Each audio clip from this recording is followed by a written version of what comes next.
here at the Bowling Green Wally Parks Nostalgia Nationals. My buddy Larry Harlen, driver of this car. Another video of the Nitro experience. So Larry, take it away and tell us about the car. 1948 English Ford Anglia that's been on steroids. It's 170 inch wheelbase where a regular Anglia is 90.5. Been widened 5 inches. I bought the car on eBay back in 2008. Bought the whole body. The chassis was already done. Found out the chassis was built in Victory race cars in California. And to my knowledge, it's the only one in the country. But yet the body was not together. It was just all fiberglass mess. But when we got the body together, it fit the roll cage perfect. So there might be a clone somewhere. But, a few years ago, a guy from California came in and asked me where that car came from. He said that car left our shop. We wondered what happened to it. And that was about 2009. So we've been running the NPCA, and then this is the NDRL 7.0 Pro.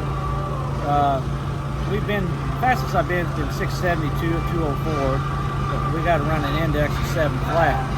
So it's pretty dependable. I'm the only one out here stupid enough to run a clutch in our class. I don't have a tack. I don't have any. Only thing I got is MSD8. No electronics, no computer hookup or nothing. I just read the plugs and change fuel and change blower pulleys as I go. We run 14 millimeters, which is hard because I should go to 8, but I don't want to spend the money.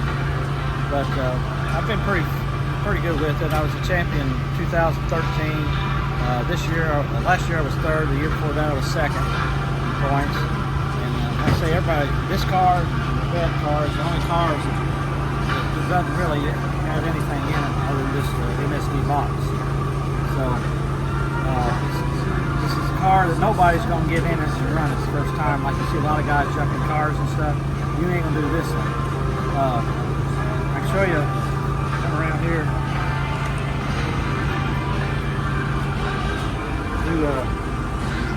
It's got a 4-speed Linko with a Ram dual disc 10-inch clutch. I stage it like the old Pro Stock guys. You know, I get on, I set the brake.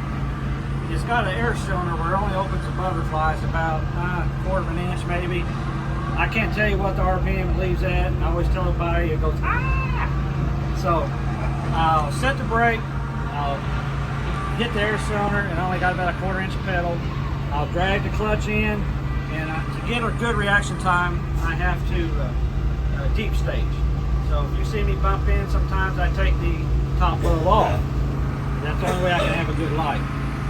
So it's pretty hard to do that. It sounds easy, but it's not. The centrifugal weights on the clutch will try to lift your foot as you get on the RPMs. So I got the RPMs up. I'm trying to finesse, put it in the stage. And that whole time, that clutch is trying to shove my foot off of it. So then the last pass, they know I like to stage last. The last pass, the guy, he said a station deal for a little bit. But he's a good guy. I kind of thought it was kind of fun. So then I shifted all by hand. And it'll stage, well, that time, being on the, it does have a lean out on the start line because when you put it on that rev limiter, there's no drag on the motor. It's just freewheeling with about $4,500 fuel just dumping in. So my 60 foots were always terrible, like 115, 116. So I came up with this. Alky Digger sells this line lock where you hit the line lock, it takes out. Well, I think we got 120,000 fuel taken out, and by him taking forever to stage, I'm on that motor. Well, the 60 foot on that pass is a 107 because the motor got lean sitting on the start line, which is all right. It didn't hurt it, but it did help my 60 foot. It probably helped me win the race. So that's pretty much. I used to Top Sportsman race with it. It's got, if you look real quick, it's got a magnet there where it's actually a pedal stop. It's actually a magnet. But when we ran Top Sportsman with it, this dual disc clutch, the magnet couldn't hold it. So I just didn't. I just been doing NDRL. We race 6 times a year, and I'm self-employed, and just I'm 68 years old, and 6 times a year, maybe 8 times a race. So I don't maintenance the clutch. About every 2 races, I'll take the clutch out and reset the height. But we do, as we're doing it right now, we cool the clutch with this fan. That's all we do. So that part of the race day is pretty. Just cool the motor, cool the clutch, and we're ready to go again. Pack the chutes. That's about it, really. Everybody, make sure to follow him. He's got Facebook for Adventure Racing. Larry Harlen. This is awesome. Thank you so much, Larry. Thank you. As always, pleasure working with you. I'd like to show you the first built the cars, showing the. Oh, there's more. Let's go. Okay.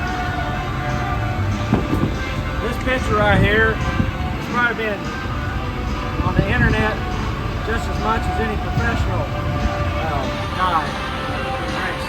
And I came up with that in my mind. I went to a guy that's an artist who had some of my vision in my mind, and he came up with that exactly what I wanted. But you see people, they take the pictures of that rat all the time, so it's pretty cool. So, the car weighs about 2750 with me in it. It's a 540. This motor's a 2 black block, but it's got a, actually this motor is an old top fuel motor. It's a big block Chevrolet with Hemi pins and big block Chevy main blocks. The heads, it's got TF on them, and that's why I think it's an old top fuel motor. So this motor here right now is 23 over.